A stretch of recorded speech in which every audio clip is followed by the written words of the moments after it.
अस्सलाम वालेकुम जी दोस्तों, वकार तरीन व्लाग च एक दफ़ा फिर तुहाडे हाज़र खिदमत हाँ।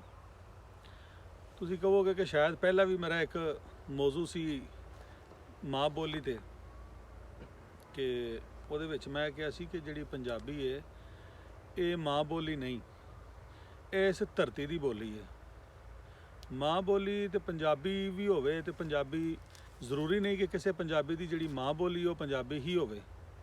ਉਹਦੀ ਮਿਸਾਲ ਤੁਸੀਂ ਇਹ ਵੀਰ ਅੰਜਮ ਸਰੋਏ ਦਾ ਇੱਕ ਵਲਾਗ ਦੇਖਿਆ ਜੇ, ਮੈਨੂੰ ਬੜੀ ਖੁਸ਼ੀ ਹੋਈ। ਉਹਦੇ ਵਿੱਚ ਹਰਿਆਣੇ ਦੇ ਕੁਝ ਸਾਥੀ ਸਨ ਜਿਹੜੇ ਇੱਧਰ ਆਪਣਾ ਲਹਿੰਦੇ ਪੰਜਾਬ ਦੇ ਵਿੱਚ ਵਸਦੇ ਨੇ ਪਏ, ਤੇ ਉਹਨਾਂ ਮਾਂ ਬੋਲੀ ਦਿਹਾੜੇ ਜਿਹੜਾ ਉਹਨਾਂ ਆਪਣਾ ਹਰਿਆਣਵੀ ਬੋਲੀ ਦਾ ਜਿਹੜਾ ਨਾ ਉਹਦਾ ਪ੍ਰਚਾਰ ਕੀਤਾ, ਤੇ ਬੜੀ ਸੋਹਣੀ ਗੱਲ ਹੈ। ਬਿਲਕੁਲ ਇਸੇ ਤਰ੍ਹਾਂ ਹੀ ਹੋਣਾ ਚਾਹੀਦਾ। ਪੰਜਾਬੀ ਜਿਹੜੀ ਬੋਲੀ ਹੈ ਇਹ ਵੀ ਸਾਡੀ ਇਸ ਧਰਤੀ ਦੀ ਬੋਲੀ। ਜਦੋਂ ਇਹ ਜਿਹੜੇ ਨੇ ਆਪਣਾ ਮਾਵਾਂ ਨਹੀਂ ਵੀ ਸਨ ਜਿਨ੍ਹਾਂ ਦੀ ਅਸੀਂ ਇਹ ਬੋਲੀ ਬੋਲਦੇ ਹਾਂ ਪਏ, ਤੇ ਉਦੋਂ ਵੀ ਇਹ ਜਿਹੜੀ ਇਹ ਬੋਲੀ ਬੋਲੀ ਜਾਂਦੀ ਸੀ ਪਈ। ਤੇ ਉਹਦੇ ਵਿੱਚ ਵੀ ਮੈਂ ਇਹ ਗੱਲ ਕੀਤੀ ਸੀ ਕਿ ਹੋ ਸਕਦਾ ਕੋਈ ਬੰਦਾ ਕਿਸੇ ਦੂਸਰੇ ਇਲਾਕੇ 'ਚੋਂ ਆ ਕੇ ਜਦੋਂ ਇੱਥੇ ਵੱਸਦਾ, ਅੱਗੋਂ ਜਦੋਂ ਉਹਦੀ ਨਸਲ ਚੱਲਦੀ ਏ ਉਹ ਮਾਂ ਪਿਓ ਦੀ ਬੋਲੀ ਹੋਰ ਹੁੰਦੀ ਏ, ਲੇਕਿਨ ਉਹ ਬੱਚੇ ਜਿਹੜੇ ਨੇ ਫਿਰ ਪੰਜਾਬੀ ਬੋਲਣਾ ਸ਼ੁਰੂ ਕਰ ਦਿੰਦੇ ਨੇ।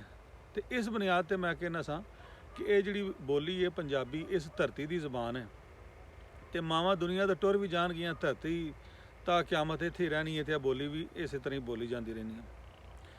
ਅੱਛਾ, ਹੁਣ ਅੱਜ ਗੱਲ ਜਿਹੜੀ ਮੇਰਾ ਕਰਨ ਦਾ ਮਕਸਦ ਹੋਇਆ ਸੀ ਕਿ ਜਿੰਨੇ ਵੀ ਮਾਂ ਬੋਲੀ ਦੇ ਸੈਮੀਨਾਰ ਹੁੰਦੇ ਨੇ ਪਏ ਪੰਜਾਬੀ ਨੂੰ ਬਚਾਉਣ ਵਾਸਤੇ, ਜਿਵੇਂ ਇੱਕ ਹੁਣ ਪਿੱਛੇ ਕਰਕੇ ਪੰਜਾਬ ਗੂੰਗਾ, ਇਸ ਤਰ੍ਹਾਂ ਕਰਕੇ ਵੀ ਇੱਕ ਹੈ ਸੀ ਮੌਜੂ, ਤੇ ਮੇਰਾ ਉਹਦੇ ਵਿੱਚ ਗੱਲ ਕਰਨ ਦਾ ਮਕਸਦ ਇਹ ਸੀ ਕਿ ਯਾਰ ਇਹ ਜਿਹੜੀ ਮਾਂ ਬੋਲੀ ਨੂੰ ਸੰਭਾਲਣਾ ਜਾਂ ਇਸ ਧਰਤੀ ਦੀ ਬੋਲੀ ਨੂੰ ਸੰਭਾਲਣਾ, ਇਹ ਸਿਰਫ ਹੈ ਯੂਟਿਊਬਰ ਟਿਕਟੋਕਰ ਜਿੰਨੇ ਵੀ ਸੋਸ਼ਲ ਮੀਡੀਆ ਦੇ ਜਿੰਨੇ ਵੀ ਸਾਥੀ ਨੇ, ਸਿਰਫ ਇਹਨਾਂ ਦਾ ਹੱਕ ਹੈ, ਹੋਰ ਕਿਸੇ ਦਾ ਕੋਈ ਹੱਕ ਨਹੀਂ।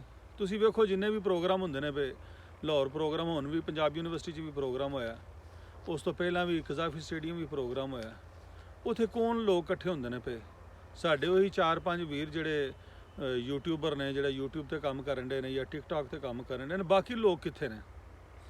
ਅੱਛਾ, ਉਹ ਜਿਹੜੇ ਇਕੱਠੇ ਵੀ ਹੁੰਦੇ ਨੇ ਪਏ, ਇੱਕ ਉਹਨਾਂ ਤੋਂ ਵੀ ਮੇਰਾ ਇੱਕ ਸਵਾਲ ਹੈ ਕਿ ਉਹ ਜਿਹੜੇ ਇਕੱਠੇ ਹੋਏ ਨੇ, ਇਕੱਠੇ ਹੋ ਕੇ ਕਿਹੜੇ ਮੁਤਾਲਬਾਤ ਤਰਤੀਬ ਦਿੱਤੇ ਗਏ ਨੇ, ਜਾਂ ਗੌਰਮੈਂਟ ਕੋਲੋਂ ਜਾਂ ਆਪਣਾ ਸੁਸਾਇਟੀ ਦੇ ਵਿੱਚ ਕੀ ਕੋਈ ਉਹਦਾ ਐਲਾਨੀਆ ਜਿਹੜਾ ਉਹ ਨਸ਼ਰ ਹੋਇਆ ਉਸ ਤੋਂ ਬਾਅਦ ਕਿ ਲੋ ਜੀ ਇਹਨਾਂ ਚੀਜ਼ਾਂ 'ਤੇ ਕੰਮ ਕਰਨਾ?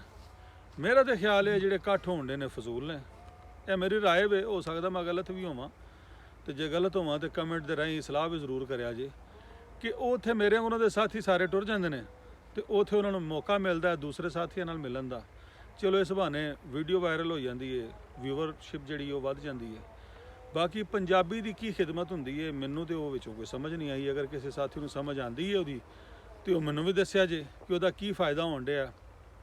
ਚਲੋ ਕਿਸੇ ਹੱਦ ਤੱਕ ਇਹ ਫ਼ਾਇਦਾ ਜ਼ਰੂਰ ਹੋਣ ਡਿਆ ਕਿ ਆਵਾਮ 'ਚ ਇੱਕ ਸ਼ਊਰ ਪੈਦਾ ਹੁੰਦਾ ਕਿ ਇੱਕ ਨਾਮ ਜਾਂਦਾ, ਲੇਕਿਨ ਮੈਂ ਚਾਹੁੰਦਾ, ਮੇਰੀ ਇਹ ਰਾਏ ਵੇ ਕਿ ਇਹਨੂੰ ਜ਼ਿਲ੍ਹੀ ਲੈਵਲ 'ਤੇ ਹਰ ਜਗ੍ਹਾ 'ਤੇ ਇਹਦੇ ਇਕੱਠ ਹੋਣੇ ਚਾਹੀਦੇ ਨੇ ਪਹਿਲੇ ਨੰਬਰ 'ਤੇ।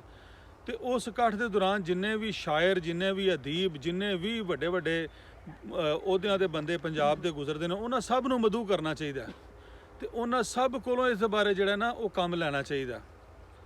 ਹੁਣ ਕਿੰਨੇ ਵੱਡੇ ਨਾਂ ਨੇ, ਮੁਸਤਨਸਰ ਹੁਸੈਨ ਤਾਰੜ, ਜਾਂ ਇਸੇ ਤਰ੍ਹਾਂ ਹੀ ਜਿਹੜੇ ਨੇ ਆਪਣਾ ਸਾਡੇ ਮਜ਼ਾਹੀਆ ਸ਼ਾਇਰ ਅਨਵਰ ਮਸੂਦ, ਇਹਨਾਂ ਲੋਕਾਂ ਨੂੰ ਇਨਵਾਈਟ ਕਰਨਾ ਚਾਹੀਦਾ। ਇਹਨਾਂ ਲੋਕਾਂ ਦੇ ਜ਼ਰੀਏ ਪੈਗਾਮ ਬਹੁਤ ਅੱਛਾ ਜਾਏਗਾ, ਸਾਡੇ ਤੋਂ ਬਹੁਤ ਅੱਛਾ ਅੰਦਾਜ਼ ਦੇ ਵਿੱਚ ਇਹ ਪੈਗਾਮ ਦੇ ਸਕਦੇ ਨੇ। ਹੋਰ ਵੀ ਇਸ ਤਰ੍ਹਾਂ ਦੇ ਕਈ ਪੰਜਾਬੀ ਦੇ ਜਿਹੜੇ ਨੇ ਵੱਡੇ ਨਾਮ ਨੇ।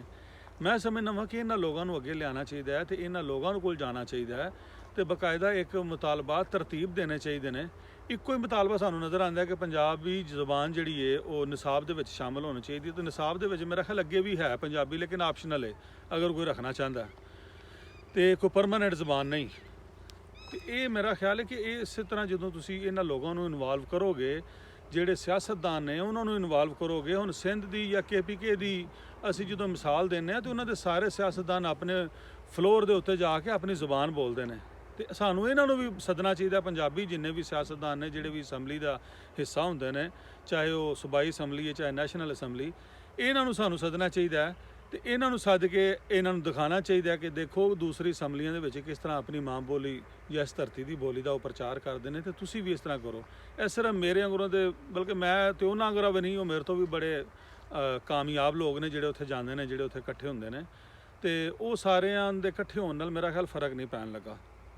ਤੇ ਅਗਰ ਇਹ ਗੱਲ ਤੁਸੀਂ ਸਮਝਦੇ ਹੋ ਕਿ ਮੈਂ ਸਹੀ ਕਰਨਾ ਪਿਆ ਤੇ ਇਸ ਗੱਲ ਨੂੰ ਜ਼ਰੂਰ ਆਪਣਾ ਹੌਸਲਾ ਅਫਜ਼ਾਈ ਕਰਿਆ ਜੇ, ਲੋਕਾਂ ਤੱਕ ਵੀ ਪਹੁੰਚਾਇਆ ਜੇ ਕਿ ਬਈ ਜਿੰਨੀ ਵੀ ਕਾਨਫਰੰਸ ਹੁੰਦੀ ਹੈ ਇਹਦਾ ਕੋਈ ਮੁਤਾਲਬਾਤ ਸਾਹਮਣੇ ਆਉਣੇ ਚਾਹੀਦੇ ਨੇ, ਕੋਈ ਪੇਪਰ ਦੀ ਸ਼ਕਲ ਦੇ ਵਿੱਚ ਇਹਦਾ ਇੱਕ ਜਾਰੀ ਹੋਣਾ ਚਾਹੀਦੀ ਹੈ, ਰਿਲੀਜ਼ ਹੋਣਾ ਚਾਹੀਦਾ ਕਿ ਬਈ ਇਹ ਉੱਥੇ ਇਕੱਠ ਹੋਇਆ ਸੀ, ਉਹਦੇ 'ਚ ਇਹ ਚੀਜ਼ਾਂ ਡਿਸਕਸ ਹੋਈਆਂ ਸਨ ਤੇ ਇਹ ਸਾਡੇ ਮੁਤਾਲਬਾਤ ਨੇ। ਤੇ ਉਹ ਮੁਤਾਲਬਾਤ ਜਿਹੜੇ ਨੇ ਉਹ ਸਿਰਫ ਇੱਕ ਦਿਨ ਲਾਹੌਰ ਦੇ ਵਿੱਚ ਇਕੱਠਿਆਂ ਹੋ ਕੇ ਨਹੀਂ ਹੋਣੇ ਚਾਹੀਦੇ, ਉਹਨੂੰ ਜ਼ਿਲ੍ਹੀ ਲੈਵਲ ਤੇ ਹਰ ਜਗ੍ਹਾ ਦੇ ਉੱਤੇ ਉਹਦੀਆਂ ਬਾਡੀਆਂ ਤਸ਼ਕੀਲ ਦੇਣੀਆਂ ਚਾਹੀਦੀਆਂ ਨੇ।